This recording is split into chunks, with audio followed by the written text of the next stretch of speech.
अयोध्या मामला, जिसमें आरोपी मोहित खान की बेकरी पर रेड हुई है। बड़ी जानकारी मिल रही है। अधिकारियों की टीम मौके पर मौजूद है। बेकरी में बने सामानों की जांच हो रही है। भदरसा में A1 बेकरी के नाम से शॉप है, जहां पर कार्रवाई फिलहाल चल रही है, जांच हो रही है। आरोपी मोहित की संपत्तियों की भी जांच के आदेश दिए गए हैं। मोहित खान के खिलाफ सख्त कार्रवाई चल रही है। इसके साथ ही कई समाजवादी पार्टी के नेताओं पर भी मुकदमा हुआ है, जिन्होंने पीड़ित परिजनों को धमकाया है। फिलहाल इस वक्त की बड़ी अपडेट यही कि आरोपी मोहित खान की बेकरी पर रेड हुई है। छापा मारने के लिए टीम मौके पर पहुंची है। अधिकारियों की टीम इस वक्त अभी भी मौके पर मौजूद है, जो लगातार छानबीन कर रही है। जांच की जा रही है। बेकरी में जो सामान बनाए जाते हैं उसमें कहीं कोई मिलावट तो नहीं, किस तरह से चीजें तैयार होती हैं, सैंपल्स लिए जा रहे हैं, जांच हो रही है। भदरसा में A1 बेकरी के नाम से ये शॉप है और ये भी जानकारी मिली है कि इसी शॉप में उस बच्ची से दुष्कर्म हुआ था। मोहित खान की बेकरी पर रेड पड़ी है। अधिकारियों की टीम अभी भी मौके पर मौजूद है। लगातार जांच की जा रही है। मोहित खान की मुश्किलें बढ़ती हुई। सरकारी जमीनों पर अवैध कब्जे का भी आरोप है। मुख्यमंत्री योगी आदित्यनाथ इस पूरे मामले को गंभीरता से ले रहे हैं और लगातार मॉनिटरिंग भी कर रहे हैं। इसी खबर पर ज्यादा अपडेट के साथ अखंड संवाददाता हमारे साथ जुड़ रहे हैं। अखंड, लगातार एक्शन देखा जा रहा है और इस पूरे मामले पर, क्योंकि अधिकारियों की टीम पहुंची है जो जांच कर रही है। शुरुआती जांच में अभी तक क्या मिला है? देखिए, कल पूरे दिन जांच चली है, जिसमें ज़मीन की नापजोख की गई, दोपहर में नापजोख की गई, फिर देर शाम नापजोख की गई थी।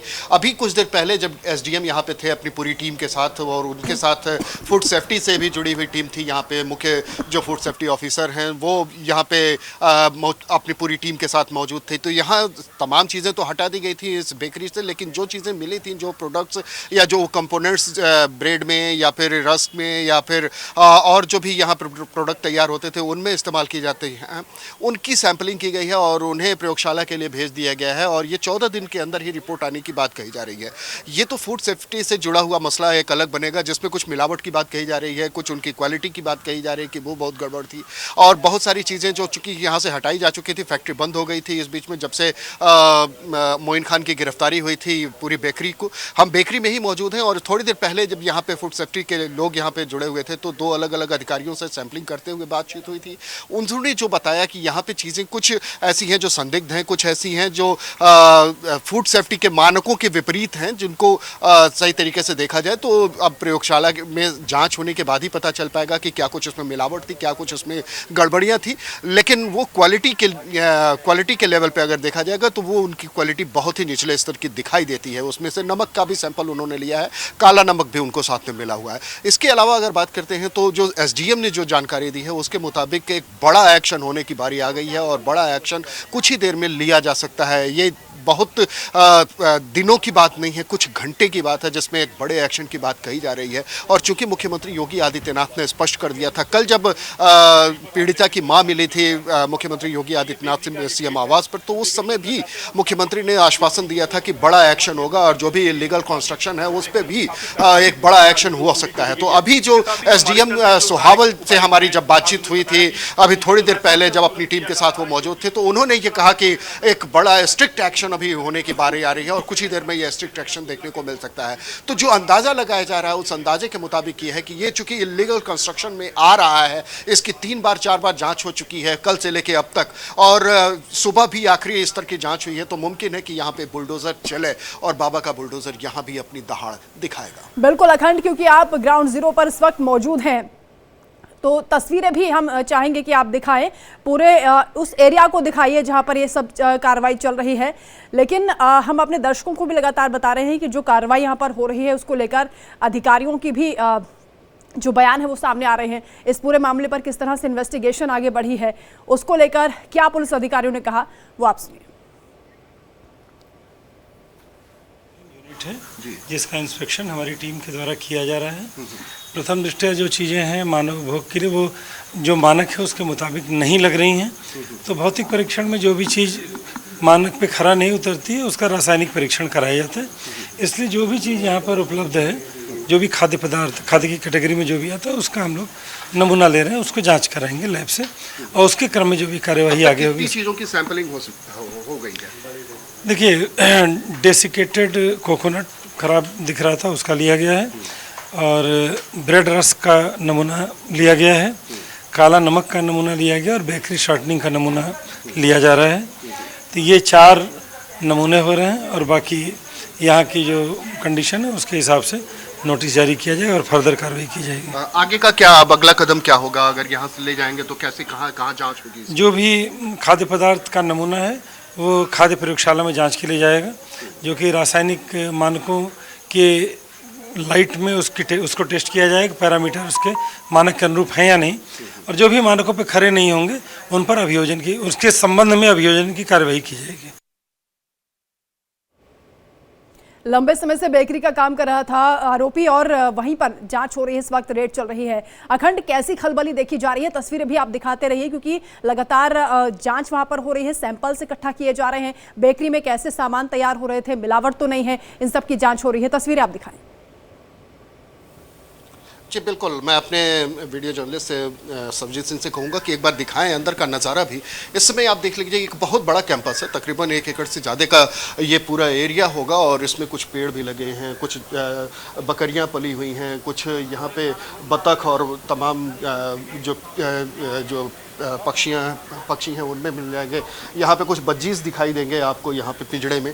ये सारी चीज़ें तो यहाँ पे हैं ही, लेकिन लकड़ियाँ यहाँ पे पड़ी हुई हैं जो बेकरी में शायद इस्तेमाल होती हैं, और इसलिए इनको यहाँ पे रखा गया है। और इसके अलावा ये वो मुख्य हिस्सा है जो बेकरी का, जहाँ पे बेकरी चलती थी, जहाँ बेकरी संचालित होती थी। यहाँ पे क्रेट्स पड़े हुए हैं, और अंदर का नज़ारा हम दिखाना चाहेंगे। एक बार अंदर का जब नज़ारा आप देखेंगे तो आप देखिए, ये टेबल है जहाँ पे शायद ब्रेड या लोफ तैयार किया जाता था, और इसके अलावा ये जो पूरे क्रेट्स रखे हुए हैं जिनमें अलग अलग वो जिनको बेक किया जाता होगा, वो सारी चीज़ें यहाँ पे रखी हुई हैं। वो रैक रखे हुए हैं जिन पे बेक करने के बाद जिन पे रखा जाता था थोड़ा ठंडा होने के लिए, और फिर आगे की चीज़ें। आगे की चीज़ देखते हैं, ये अवन है, बड़े बड़े अवन हैं जो यहाँ पे दिखाई दे रहे हैं। ये क्रेट्स पूरे लाइन से यहाँ पे लगे हुए हैं। तो पूरी फैक्ट्री जो है वो फैक्ट्री आपको इस तरीके से दिखाई देती है। हम इसे खोल के देखने की कोशिश करते हैं शायद।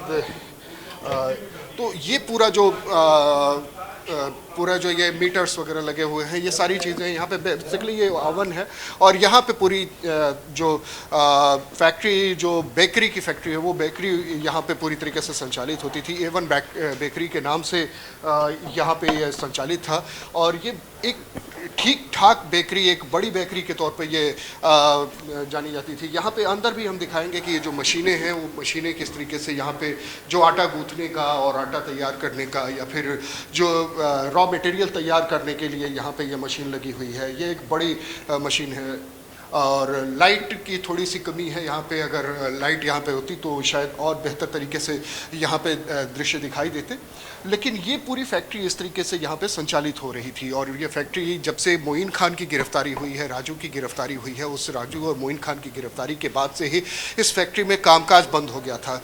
सामान जो थे, जो प्रोडक्ट्स थे, वो काफ़ी हद तक यहाँ से हटा दिए गए थे, और जो थोड़े बहुत प्रोडक्ट्स आज मिले हैं, या जब खाद्य सुरक्षा से जुड़ी हुई टीम जब यहाँ पे पहुँची थी, तो जो थोड़े बहुत प्रोडक्ट्स मिले हैं उनको, या फिर वो कंपोनेंट्स मिले हैं उनको पूरी तरीके से सैंपलिंग की गई है उनकी, और प्रयोगशाला के लिए भेज दिया गया है। 14 दिनों में रिपोर्ट आने की बात कही जा रही है। इसमें कुछ चीज़ें और भी आपको दिखेंगी जो इसी से जुड़ी हुई हैं। शायद ये स्पीकर है, तो ये यहाँ पे गैस चूल्हा भी है, और यहाँ पे कुछ खाने पीने की चीज़ें भी है। पीछे के हिस्से में हम एक बार चल के दिखाने की कोशिश करेंगे कि क्या कुछ चीज़ें पीछे हैं। पिछले हिस्से में भी हम आके, ये साइड से एक दरवाज़ा है, और इस साइड से दरवाजे से पीछे एक हिस्से में घर सा बना हुआ है, 2 कमरे बने हुए हैं, और वहाँ पे लोग रुकते हुए, शायद यहाँ पे जो लोग रुकते थे उनके रहने की जगह भी है।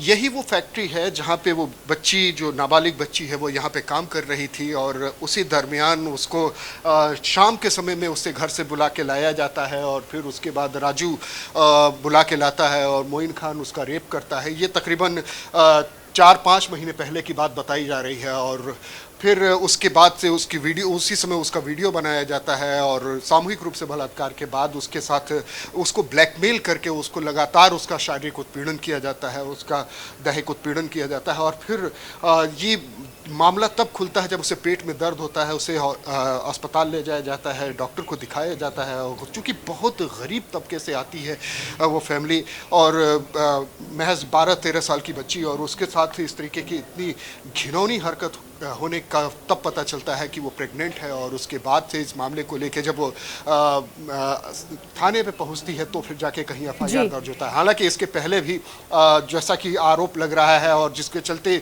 जो थाना अध्यक्ष और जो चौकी इंचार्ज भदरसा थे उनको सस्पेंड कर दिया गया है। पुलिस जो चौकी के सारे लोग उनको सस्पेंड किया गया। क्योंकि आरोपी के बारे में बहुत सी जानकारियां सामने आ रही हैं, लगातार इन्वेस्टिगेशन हो रही है, पूछताछ में भी खुलासे हो रहे हैं, पॉलिटिकल कनेक्शन भी अब मालूम हो गया है। लेकिन जो स्थानीय लोग हैं उनसे भी आपने बातचीत की होगी, जो पड़ोसी हैं, उसका चाल चरित्र कैसा था पहले से? क्या इस तरह की कोई और भी घटना उसने घटी होगी या फिर आदतन वो अपराधी है? देखिए, रसूख है उसका, वो रसूख है। और चूंकि इसके पहले भी वो समाजवादी पार्टी से जुड़ा हुआ है, समाजवादी पार्टी का नगर निकाय का वो अध्यक्ष है। और खुद यहाँ पे एक फ्लैग हम दिखाते हैं, इस बेकरी में भी उसका फ्लैग आपको दिखाई देगा, समाजवादी पार्टी का एक फ्लैग दिखाई देगा। बाहर उसका नाम नंबर लिखा हुआ है, और यहाँ पे जो ये बेकरी के संचालक के तौर पर उसका नाम नंबर लिखा हुआ है। तो ये आप देख सकते हैं। तो ये सारी चीज़ें यहाँ पे हैं। कल जिस तरीके से उसके हक में, उसके पक्ष में, उसको बचाने के लिए, सुलह समझौते का दबाव बनाने के लिए, धमकी देने के लिए कल जब पहुंचे हुए थे राशिद खान, जो कि यहाँ पे इस समय समाजवादी पार्टी से ही चेयरमैन भी है वो भदरसा का, तो वो समाजवादी पार्टी के एक स्थानीय नेता जय सिंह राणा और एक अन्य के ऊपर मुकदमा भी कल रात में ही 11:30 बजे रात में दर्ज किया गया कि वो धमकाने का मामला था। पीड़िता से मिलकर हॉस्पिटल में उसे धमका रहे थे कि सुलह समझौते कर लो वरना अच्छा नहीं होगा। तो ये सारी चीज़ें बताती हैं कि उसका रसूख कैसा है और उसकी पहुंच कैसी है, और समाजवादी पार्टी का वो सक्रिय कार्यकर्ता है। क्योंकि ये कम्युनिटी यहाँ पे जिस तरीके से, जिस कम्युनिटी से वो बिलोंग करता है, उस कम्युनिटी के की यहाँ की बहुलता है, और उस वजह से भी यहाँ पे उसकी एक हनक है, और जिसके चलते वो तमाम जो इलीगल कंस्ट्रक्शन है, वो इलीगल कंस्ट्रक्शन यहाँ पे देखने को मिला है, जिसकी पड़ताल लगातार कल से चल रही है। और अब तक जो इलीगल कंस्ट्रक्शन की बात अभी थोड़ी देर पहले SDM ने बताई है, उसके मुताबिक ये कहा जा सकता है कि कुछ ही देर में यहाँ पे एक बुलडोजर भी चल सकता है बाबा का। लेकिन उन सारी चीजों के से ये पता चलता है बिल्कुल कार्रवाई की क्या तैयारी है आगे और कितनी सख्ती से एक्शन होगा, इस पर हम ज्यादा बातचीत करेंगे। अनूप श्रीवास्तव हमारे साथ जुड़ गए, ब्यूरो चीफ। अयोध्या की तस्वीरें तो हम दर्शकों को लगातार दिखा रहे हैं अखंड आपके जरिए, लेकिन अनूप ये बताएं कि लखनऊ में किस तरह की हलचल है? मुख्यमंत्री योगी आदित्यनाथ ने पीड़ित परिजनों से बातचीत भी की है, उन्हें आश्वासन भी दिया है कि इंसाफ मिलेगा। किस तरह की कार्रवाई की तैयारी चल रही है? क्या बुलडोजर एक्शन भी होगा?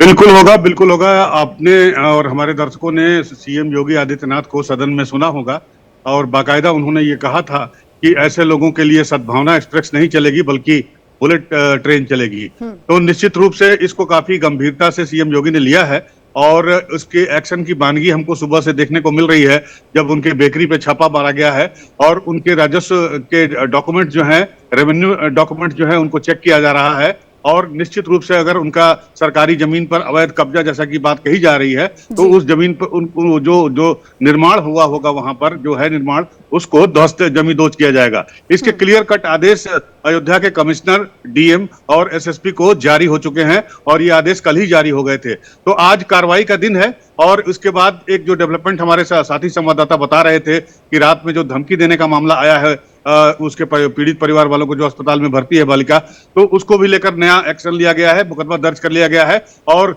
नामजद मुकदमा दर्ज किया गया है, और उन सबको गिरफ्तार करने की तैयारी हो रही है। और साथ ही साथ जो है जितने भी अवैध निर्माण है उनको ध्वस्त करने की तैयारी हो रही है। यानी एक्शन तेजी से अब देखा जा रहा है इस पूरे मामले को लेकर, क्योंकि मुख्यमंत्री गंभीर हैं और बेहद संजीदगी से इस पर कार्रवाई हो रही है। राकेश भदरसा जी हमारे साथ जुड़ गए, नेता है भारतीय जनता पार्टी के।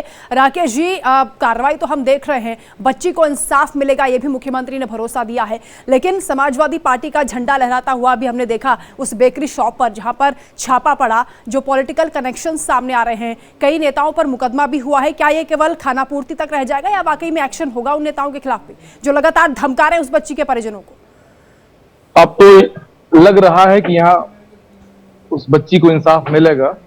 बड़ी संख्या में यहाँ पुलिस बल पहुंच गई है, और उम्मीद जताई जा रही है कि प्रशासन आज ही कुछ ना कुछ कार्रवाई करेगा। तुष्टीकरण की भी, और लोगों में उम्मीद जग गई है कि शायद न्याय मिल जाए जल्द से जल्द। राकेश जी, लेकिन महिला सुरक्षा का ये पूरा मामला है, बाल मजदूरी से भी जुड़ा है, क्योंकि वो 12 साल की बच्ची जिससे काम भी करवाया जाता था, काम के बहाने ही बेकरी पर बुलाकर उसके साथ दुष्कर्म हुआ था। कितनी सख्ती से एक्शन होगा, क्या मिसाल पेश की जाएगी? क्योंकि मुख्यमंत्री ने खुद कहा है कि सद्भावना एक्सप्रेस नहीं बल्कि इस बार बुलेट ट्रेन चलेगी और सख्ती से कार्रवाई के साथ बुलडोजर वाली कार्रवाई भी होगी। आपके चैनल के माध्यम से मैंने ही कल मांग की थी कि माननीय मुख्यमंत्री जी को ऐसी कार्रवाई करनी चाहिए कि जो नजीर बने, आने वाले पीढ़ियों में लोग ऐसा करने से पहले 100 बार सोचें। और माननीय मुख्यमंत्री जी के आदेश के बाद इतनी तेजी से जो कार्रवाई हो रही है, जिसकी लोगों ने उम्मीद नहीं की थी, तो एक मेरे विचार से ये कार्रवाई एक नजीर बनने जा रही है। और उम्मीद है कि अब ऐसी घटना की पुनरावृत्ति अपने प्रदेश क्या देश में ना हो। ठीक है राकेश जी, उम्मीद यही करेंगे कि इस पर और तेजी से एक्शन हो और ऐसा एक्शन जो कि इससे पहले भी ना हुआ हो और आने वाले वक्त में ऐसी कोई हिमाकत भी ना कर सके, किसी बच्ची या किसी महिला पर बुरी नजर डालने से पहले 100 बार सोचे।